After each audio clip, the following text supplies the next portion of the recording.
Hello, എനിക്ക് ഏറ്റവും ഇഷ്ടപ്പെട്ട ഒരു ഐറ്റമാണ് കേട്ടോ ഇത് ഇലയട. ഞങ്ങളുടെ കുട്ടിക്കാലത്ത് അമ്മ ഇടയ്ക്കിടയ്ക്ക് ഉണ്ടാക്കി തരുമായിരുന്നു. അപ്പോൾ ഇന്നലെ അമ്മ ഇരുന്നിട്ട് ഇങ്ങനെ പറയുന്നുണ്ടായിരുന്നു ഇലയട ഉണ്ടാക്കുന്ന കാര്യത്തെക്കുറിച്ചൊക്കെ.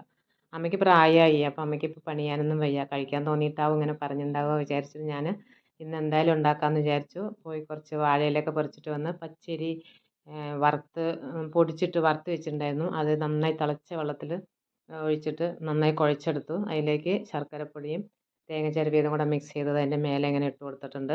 ഇനി അതിന് മടക്കിയിട്ട് നമുക്ക് ഇഡ്ഡലി ചെമ്പിലാണ് ഇപ്പോൾ ഞാൻ വെച്ചിരിക്കുന്നത്. അത് നമുക്കൊരു 5 മിനിറ്റ് കഴിഞ്ഞാൽ നമുക്കത് വെന്തിട്ടുണ്ടാവും കേട്ടോ. 5 മിനിറ്റൊക്കെ മതി. അപ്പോൾ ഞാൻ മാറ്റി വെച്ചിട്ടുണ്ട്. ഇനി നമുക്ക് ആ ഇലയൊന്ന് മാറ്റി നോക്കിയാൽ അറിയാം അത് വെന്തിട്ടുണ്ടോ എന്നുള്ളത്.